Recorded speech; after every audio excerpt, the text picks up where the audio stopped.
शांत, रुद्र हा कीर्तिवंत.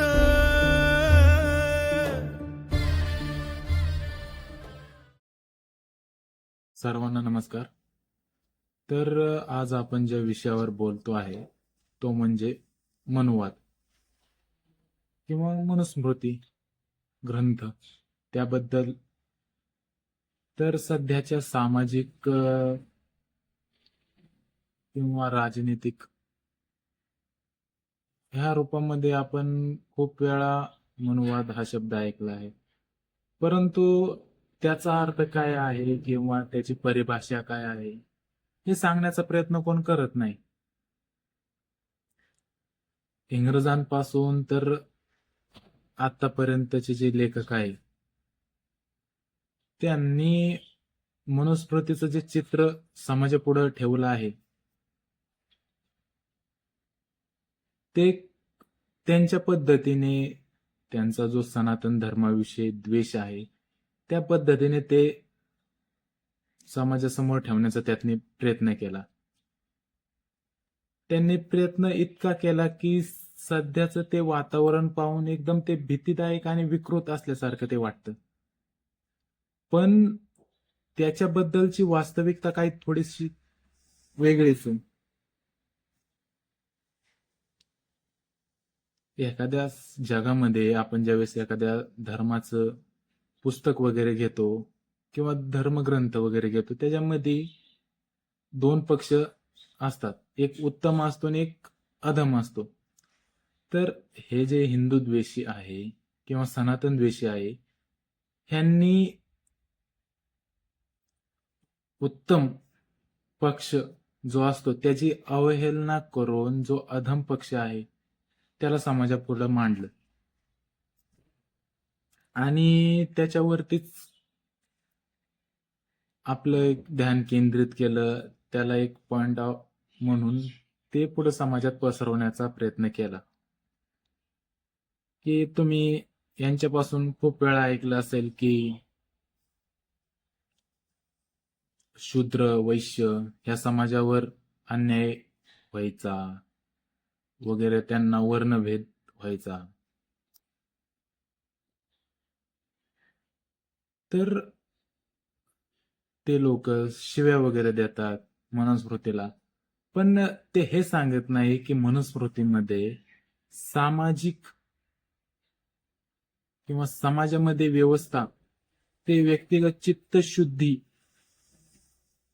होऊ शकते हे ते सांगत नाही.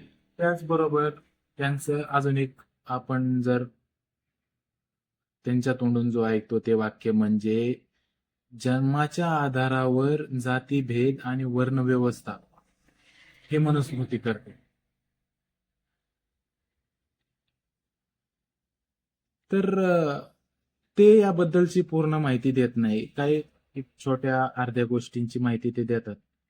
ते हे सांगत नाही की मनुस्मृतीमध्ये, त्याचसोबत ते मनुस्मृतीमध्ये सांगतात की महिलांवर अन्याय केला जातो किंवा शूद्र वैश्य यांच्यासाठी शिक्षा उपलब्ध नसते. तर मनुस्मृतीमध्ये हे सांगितलेलं नाही. मनुस्मृतीमध्ये सगळ्यांसाठी शिक्षा आहे, त्याचबरोबर स्त्रियांसाठीही विशेष अधिकार आहे. प्रत्येक गोष्टीमध्ये स्त्रिया असल्याच पाहिजे हे मनुस्मृतीमध्ये आहे. स्त्रियांना पूजा करण्याचा अधिकार आहे, स्त्रियांना सन्मानाचा अधिकार आहे, त्याचबरोबर जी संपत्ती आहे त्याच्यामध्ये सुद्धा त्यांना अधिकार आहे. ह्या महत्वपूर्ण गोष्टी हे समाजापासून लपवतात आणि त्यांचं जे हे जे बोलतात ना की जन्मतः वर्णभेद केला जातो, तर हे एकदम चुकीचं आहे. कारण मनुस्मृतीमध्ये अध्याय 10 आहे, त्यामध्ये श्लोक 65 आहे. त्यामध्ये असं लिहिलं आहे की शूद्र ब्राह्मणतमेती ब्राह्मण शेती शूद्रताम क्षत्रियाज जातमेव विद्याद वैशात तथैवच. म्हणजे याचा अर्थ असा की शूद्र ब्राह्मण बनू शकतो आणि ब्राह्मण देखील शूद्र बनू शकतो, ते पण विद्येच्या आधारावरती आणि क्षत्रियचा विचार केला तर क्षत्रिय सुद्धा वैश्य बनू शकतात, वैश्य सुद्धा क्षत्रिय बनू शकतात. प्रसिद्ध इतिहासकार आहेत, त्यांचं नाव अँटोनी रीड हे त्यांचं नाव आहे. ते सांगतात की थायलंडमध्ये, बालीमध्ये किंवा कंबोडियामध्ये, बर्मामध्ये हे जे धर्मशास्त्रामध्ये मनुस्मृतीला प्रमुखता, एक आदर तिथं दिला जातो. या देशामध्ये मनुस्मृतीला प्राकृतिक नियम देणारी किंवा प्राकृतिक नियम देणारा ग्रंथ हे तिथं मांडलं जातं आणि तेथील राजांना त्यानुसार त्याचं आचरण करायला तिथं लावलं जातं. ह्या ग्रंथांना तिथं अनेक ठिकाणी प्रतिलिपित केलं आणि तिथं स्थानिय जे कायदे असतील त्या कायद्यामध्ये त्यांचा समावेश करायला लावला. आता त्याचबरोबर एक लुईस जॅकोलेयट नामक एक लेखक आहे. ते त्यांच्या बायबल इन इंडिया नामक ग्रंथात लिहितात की Manusmriti was a foundation upon which the Egyptian, the Persian, the Grecian and the Roman codes of law were built, and that the influence of Manu is still felt in Europe.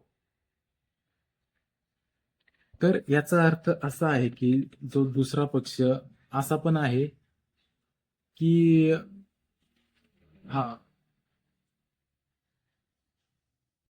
याचा अर्थ असा की मनुस्मृती ही आधारशीलता आहे ज्याच्यावर आपण मिस्र, पर्शिया, ग्रेशियन, रोमन संहिता यांचं निर्माण आपण करू शकतो. आज पण युरोपमध्ये मनुचा प्रभाव इतका आहे की त्याचा आपण अनुभव घेऊ शकतो.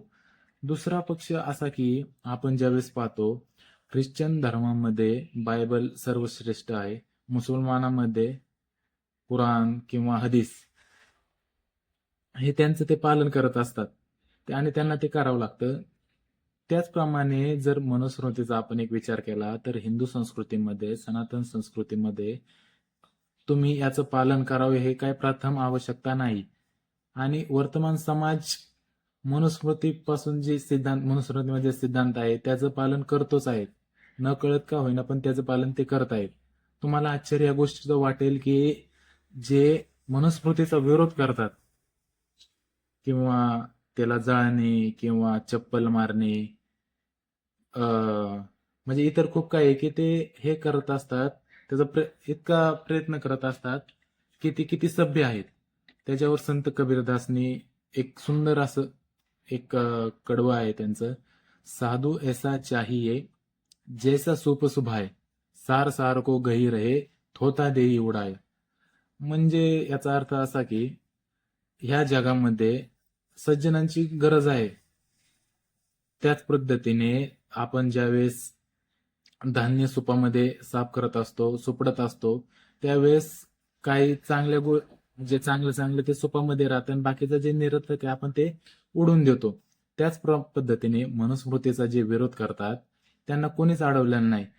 ते त्यांचा विचार जसा आहे तो अधम विचार आहे, त्याच पद्धतीने त्यांना बाजूला फेकून द्यायचं आणि जे चांगल्या विचाराचे आहेत ते आपल्या जीवनामध्ये उतरवायचं आणि एक सुंदर समाज त्याचे उत्पत्ती करायची, त्या सुंदर समाजाचं निर्माण करायचं.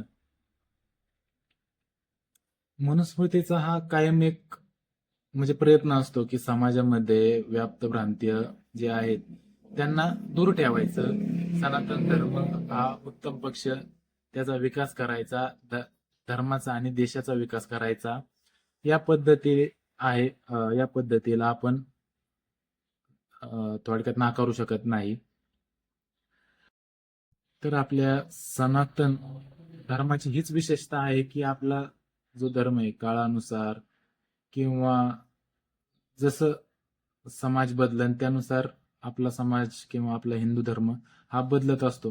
ह्या विशेषतेच्या कारणामुळेच अनेक पर्याय असून देखील आपण आज सनातन धर्म असा स्थिर आहे आणि संपूर्ण जगामध्ये, विश्वामध्ये सनातन विचारधारा याला कोणी विचारधारेला केवळ स्वीकारलंच नाही तर त्या धर्माचं अंगीकरण केलं आणि अंगीकरण करून तिथं त्याला ती मान्यता देखील प्राप्त झाली आहे.